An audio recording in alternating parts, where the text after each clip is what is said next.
Thanks, Anna. I'm really looking forward to our chat too. Great topic, absolutely. Just wanted to sort of jump in a little bit around why it's important to even start making a plan and making a decision to do stuff with your money. And that is because if you continue to do the same things over and over, nothing changes until you actually make that decision that you want to do something differently. And the decision's not perfect. It's to look at where we are today and how to build it out from there. So if you've got the awareness of where you are, what that does is it creates you options, and it avoids quietly costing you money in the long run by not knowing what your options are. When we talk about people delaying in making that decision, why people avoid that financial side of things, it's because money is a very, very emotional part. It's not logic. It comes from our emotions. So a lot of people are fear of the judgment. A lot of them are, like it's the shame of where we are, or confirming some of their worries are really worries that they need to be looking at. The avoidance feels safe. It is a short-term answer, but in the long term, it's really costly. If we don't sit down and we start to build on your decisions of getting into financial wealth and financial building of stabilities, it's going to cost you down the road because we all know life goes fast. So when I look at the different ages in life, because everybody's going to be at a different stage and different things that you want to look at. And it's never too early to start making a plan or making a decision to get a plan in place. And it's really never too late. So I talk to a lot of people that say to me, I'm only 18, 19 years old. I don't need to make a plan. But I also talk to people on the other end of the spectrum they're coming up to retirement. They've left jobs, or their jobs have been eliminated. They're trying to find different types of work, but they're wanting to build their financial plan into retirement. And they feel at this point that it's too late to start because they haven't done it their whole life. So those are really big myths in our world and in our conversations that people have, and just, small chat with your friends and everything else. It's too early to start, it's too late to start. Oh, I've got a family on the way. So want to break down all of those myths, and I want to really, let people know that it's okay to start at any time of your life, because now that's putting things in place that is going to make your life better and make you live that life that you want to live instead of struggling the whole time, no matter how old or how young you are. And when we look at our different age demographics, when we look at somebody who's 18 to 25, let's say, um, they want to start thinking about where they want to go, their financial future. They might be in school, and right now they've got a lot of student loans, or they're, just scraping by paycheck to paycheck because they are going to school, or maybe they're not even going to school and they're just trying to figure out what they want to do. Well, starting small at that age, it builds the habits. And the habits are the biggest thing that keeps us on track and builds us success through our whole life. So never are you too young to get started into this.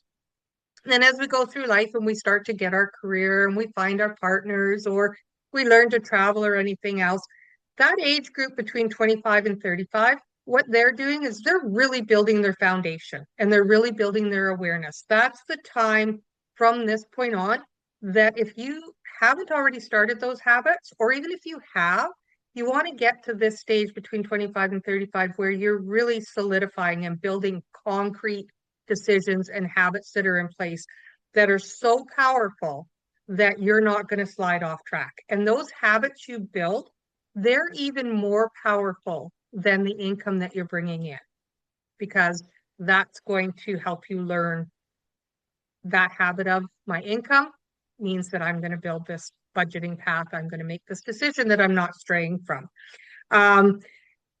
25 to 35-year-olds, you really start to understand your cash flow. You understand what debt management is. You get the basics of it. You're really starting to build that foundation. So that's all around what we do in 25 to 35-year-olds. It's also early clarity on what you want to do. It creates your flexibility. It creates confidence for later on down the life. So that's where our focus is around the 25 to 35-year-olds. when we step back and we look at our life, as we've all gone through, and we look at ourselves at 36 and 45, it's that intention of doing what you want to do in your life instead of just running on autopilot. So again, between those ages, life really gets full because during that time, you're deep into your career. You may have started a family, you may have a home that you've purchased, and you've got a lot of things on the go, spending time with family, all that. Life gets overwhelmed. So that's what I say about autopilot. You don't want to get into autopilot and just kind of go through life and let your financial strategies and your financial decisions and plans fall off the rail because then you're on catch up time. We might have to adjust what we're doing at that point because of all the different financial obligations or your responsibilities that have come into play. But you still want to stay on your plan and you still want to stay on that decision you've made to be financially sound and healthy as you go through life. You want to protect that time that you have, not just with your money, but you want to protect that time that you have with your family too, because those years go so quickly and life changes so quickly. And it's an emotionally energy draining time in most people's lives. So you want to always remember to put yourself first and remember to stay on track with what you made your decisions to do. And then after, like when we look at ourselves from 46 to 55, um, that's the time to step back and look again and do some course corrections and um, and some ownership because through your years of 36 or yeah 36 to 45, through those years there are times when things are going to fall off the tracks in the course. So now we're going to look at 46 to 55 and we're going to look at our ages there and our time in our life and we're going to start to now go back on course correction and we're going to own what we've planned because retirement becomes real. At that point, we kind of sit back and we look, oh, I'm only about 15 years away from my retirement goals, which is what we talked about that I want to retire by the time I'm 65. Well, we better get ourselves back on track so that we can retire at 55 and we're not, working at 70, 80 because we have to instead of because we really want to continue to work through those years. Um, Urgency increases because years fly by so quickly. It's that sense of urgency to get going back on track. Um, you got decisions to make. What went on in those years gone by? And there's no judgment on it. What went on to take you off the track? What went on to maybe that we aren't sitting where we really wanted to be for retirement? And, now again, we're going to take it back to that course correction. You're not judged. You should never feel bad about where you are because life happens. It's just, do you stay on track to make sure you continue to be on track and we get ourselves to where we want to be by the time we've made that retirement age? And then when we look at 55 and onwards, that's when reality really hits. We've now hit where, you know, where am I sitting with where I wanted to be at 55? Am I ready for retirement? What's my legacy I want to leave for my family or for donations or anything? What's the legacy that I want to leave behind? What's my preservation that I want? Because eventually one day we all want to stop working at one point, whether it's we stop because we have to or we stop because, it's if we just decide we want to do more traveling or whatever it is. So what's that preservation? What do we need to have to last us to the ends of our lives? Because statistically, we are living longer than we ever have. So, we can't rely on the government pensions. They're there to help us, but we want to be sure that we're set up and you're set up for those later years in life, for the unexpected, whether it's unexpected health, whether it's, unexpected, your job's ended early. Where do we want to go with that? And we want to be independent. So that's part of the planning when you get to 55 staying independent. You want to protect what you've worked so hard all these years to get. You want to protect that and make sure it's still working for you. You want to reduce your stresses. And this is all so important when we make a decision on what we're doing with our finances, because finances are probably the biggest stresses in all of our lives. So you want to reduce that stress. You need the clarity, the support, the dignity. What's your lifestyle and your loved ones? Your loved ones are really important too at all stages of your life. But as we get older, we want to make sure that our loved ones are taken care of, that they're supported, and that we can pass on this knowledge to them or pass on the names of people that have helped you through the years. So that's the really important pieces as we get older. And as I just, went through all those years, you know, I look back at when I was 18, 19, 20 years old, and I thought, oh, I've got miles ahead of me before I hit retirement age or. And I look at where I am now and I'm like, I'm in that age group of where, oh my goodness, it's like, you know, 15, 20 years out. And it's like, where did those years go? So it happens faster than we really realize. So it's just working with someone and making that decision. You're going to stay on that path will eliminate all your stresses. It'll make sure you're in a solid position that you can do what you have decided to do and live your life the way you want to instead of living your life the way that you have to because we haven't taken the time to do those course corrections. So the universal truth on all of this is you don't need the answers. You just need the willingness to start. And that will set your path. And the decision is that, when you're ready to look at it, you're going to understand it and take one step to align all of your goals. That's where your decision is made. Thanks, Anna. Yeah, and to add on a little bit to the comfort and the discipline too. Like I like how you say too, and you're so right that when you make that decision not to go in the gym in the morning, or you make that decision not to make that $100 payment into your retirement savings or your tax free, whatever else, and you've built it and you've gone on a holidays, well, that $2,000, it seems like a little bit at the time that you've made that decision, but it sure is a lot at the end of the day that could have been earning you way more than that vacation that is done and gone. And that's also part of the comfort there is, yeah, I made this commitment of making that $100 contribution or deposit. I need to move forward and do that because that's my commitment. And that's your discipline is to stick with that road.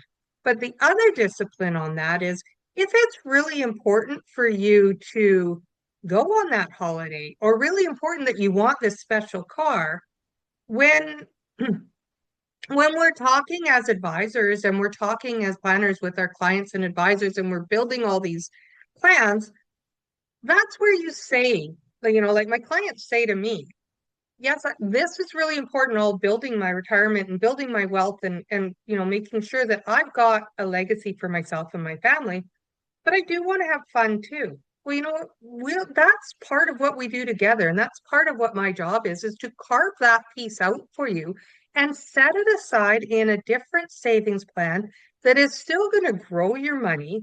But that's where you're going to take those wants out of, or those, oh my gosh, what happened? I've got an emergency here.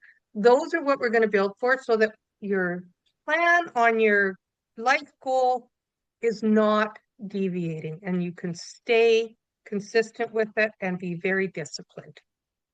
Very true. Very, very true. Great, great statements in it.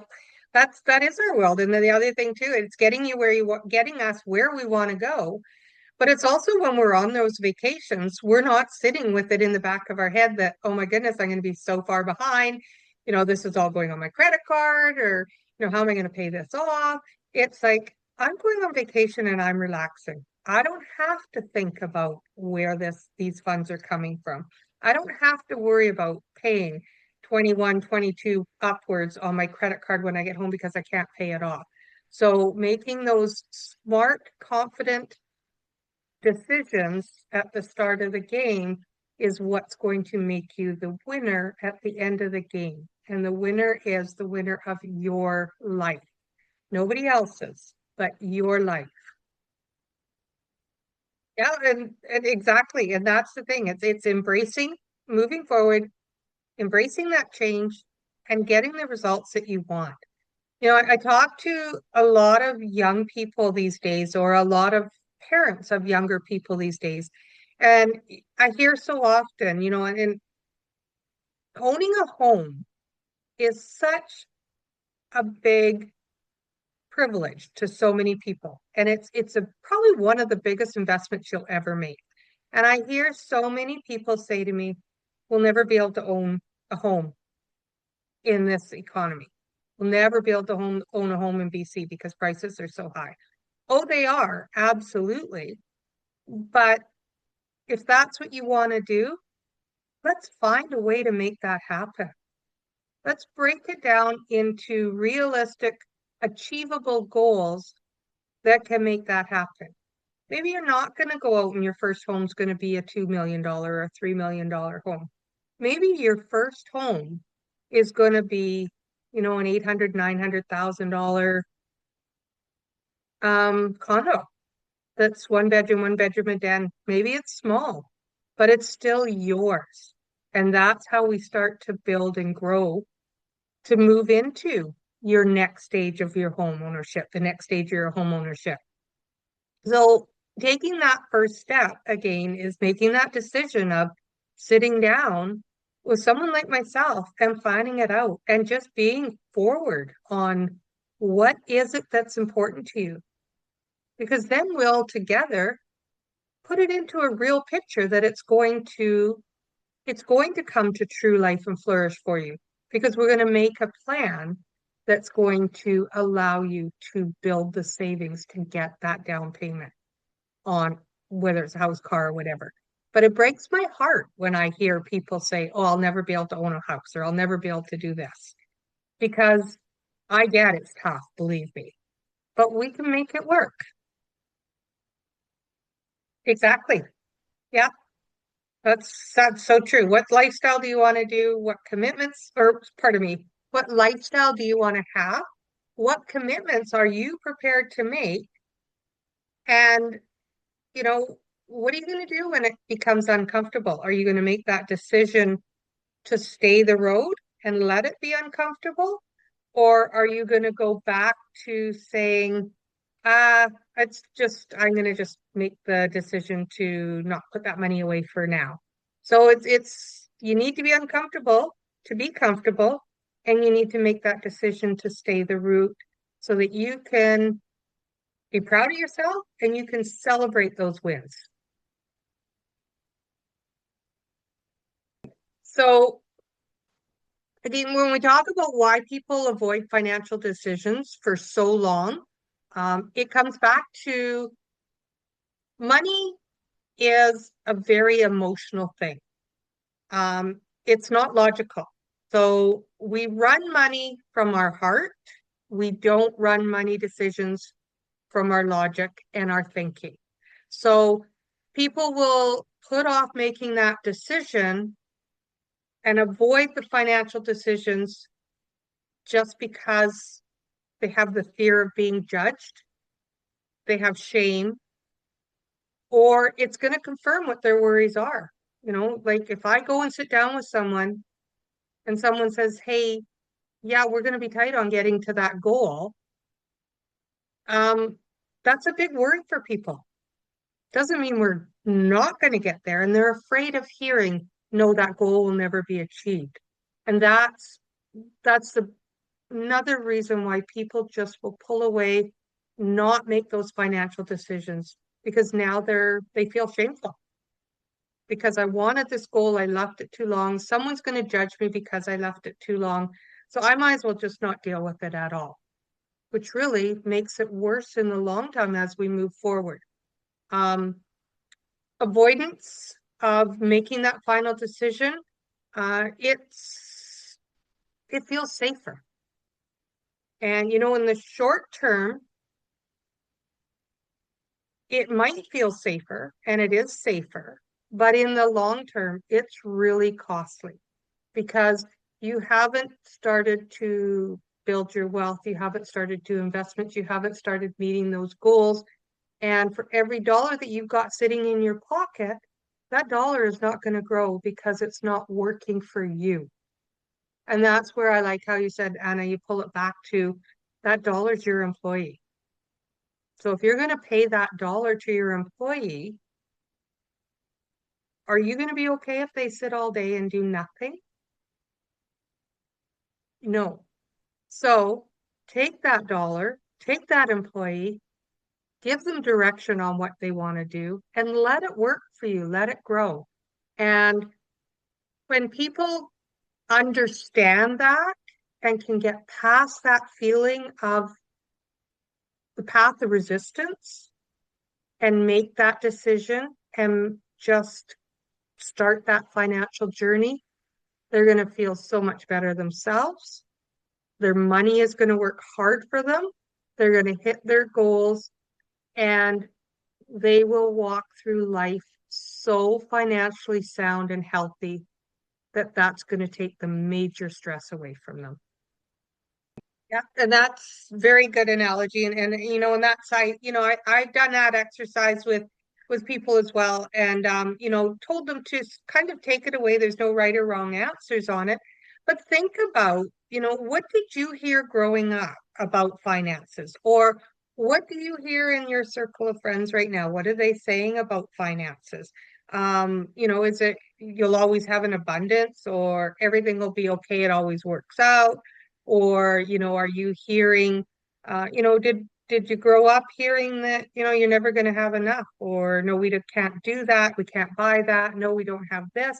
And start to weed that out, because those psychology is an amazing analogy of what our beliefs are, because our brain will absorb stuff we hear without realizing how impactful it is on our beliefs moving forward. So sometimes just journaling and writing all that down weeds out the things that are your negative thoughts about it doesn't matter what it is in life, but we're looking at finances right now, but it'll weed out those negative thoughts on finances so that you can continue to grow to be a better part of yourself.